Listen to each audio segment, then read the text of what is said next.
องกบเขียนห้องสนั่นหวั่นไหวอยู่ฝนตกทุกคนโอ้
ไปหากินเลยฝนตกพี่น้องเอ้ย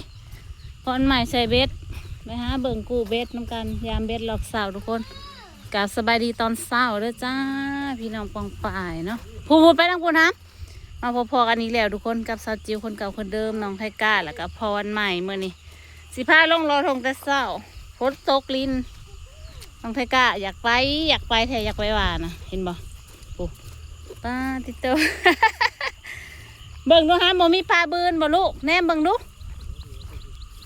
ยันปลาบืนออกมานี่พ้นตกเนี่ยก็เขียนห้องสนั่นหวั่นไหวอยู่นี่คือพ้นตกใหม่เลยเนาะอุ้ยบรรยากาศดีทุกคนเลยจิวมาเก็บภาพบรรยากาศให้เบิ่งตอนเช้าเพราะว่าฝนตกแล้วบรรยากาศมันดีคล้ายๆฝนตกใหม่เลยทุกคนพูดอ๋อท้องฟ้านะท้องฟ้ามืดวัดทีบตกบัดมือไปจักมือนี่เฮ้ยจะเบิ่งผู้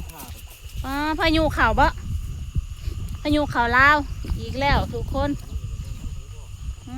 ข่าวก็ตั้งท้องตั้งม่านไปเลยทุกคนเลยนี่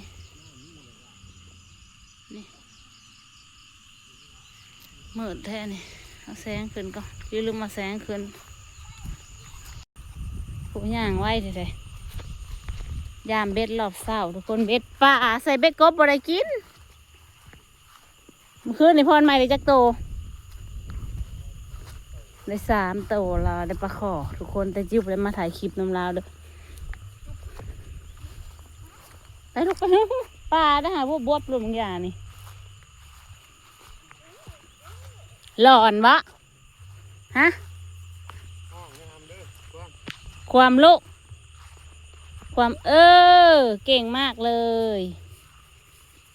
หลอนบ่เฮ้ยใช่หลุดบ่เบิ่งด้วยหลุดเรียบร้อยแล้วห่อหุยหิวหูลูกเบ็ดนะถึงนี่ว่าจะว่าคืนนี่นะโอ้ยลูกข่อย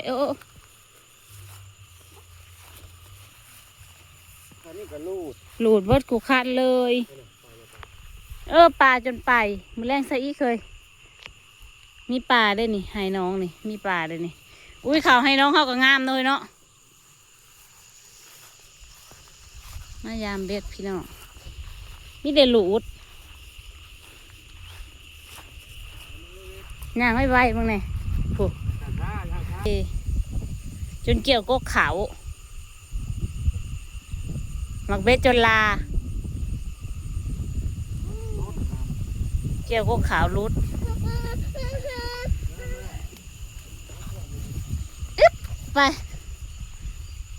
ไปอาจิปิกิมาGood morning อุ้ยจนขุ่นบ่เทยแถวนี่นะเฮ้ย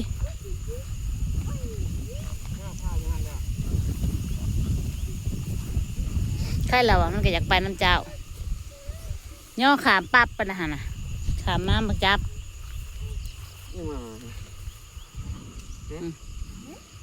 มันก็อยากไปเนาะยามมันก็ต้องไปยามให้มันสุดโอ้เ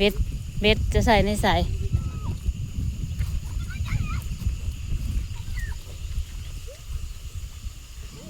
วอลลอนซ้ำนะเฮ้ยใส่ปินมาดูเบ็ดรูดนะเบิ่งดูค่ะโ อุ้ยมันเอาเบ็ดไปเลยปลาเอาไปเลยมันกัดไปเลยนะคะอุ้ยเบ็ดขาดหากว่าเห็นปลามันอยู่แถวนั้นเบยจะคือบัวหาเมืองไหนเออคุณลูกเพิ่นก็แก่ลูกเพิ่นก็แก่อันของน้ำล้างปลา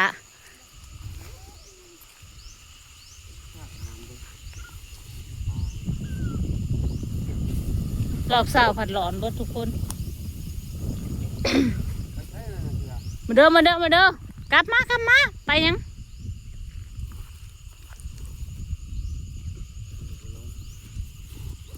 เนี่ย โอ้แห้งงักมาแห้งจากไปน้ำพอคนลิ้นใหญ่ๆโอ้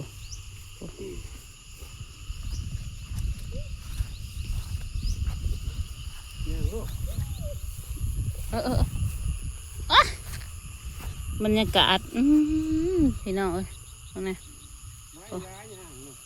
โอ้ไปเลยน้องไทก้าน้ำหัว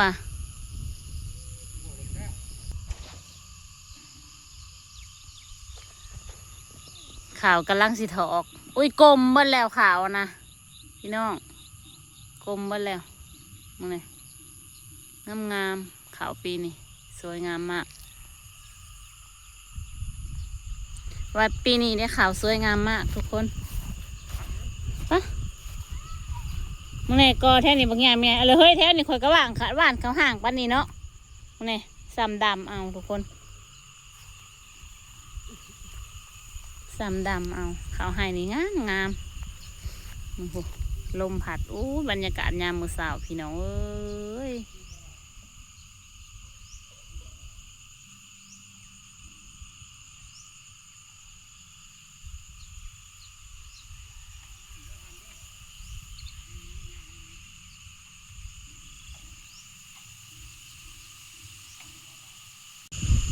บรรยากาศยามเช้าทุกคนป้าอากาศโคตรดีเลยทุกคนฝนตกลินฝนตกรอบเช้าฝนตกรอบเช้าอากาศเย็นสบายเช้าหน้าทุกคนเนาะพาไปเลาะยามเบ็ดปลารอบเช้าแต่ว่าบ่มานเนาะทุกคนมันหลอนเบิดยังบ่เช้าแต่ว่าเมื่อคืนนี่นะเราได้3 โตปลาขอใหญ่3 โตทุกคนเมื่อคืนนี้เนาะแต่ว่ามายามรอบเช้าก็คือมันหลุดเบิดทุกคนปลานะเอาเฮ้ยปลาขอคือตายคุณลูกขโหลอยู่แถวนี้นะอะไรเป็ดคือบ่หากินปลาข้อปลาน้ำมันขอนพอนใหม่วันแล้ววันนี้มันหักก็มีน้ำหักปลานะตายลายอยู่ทีเดียว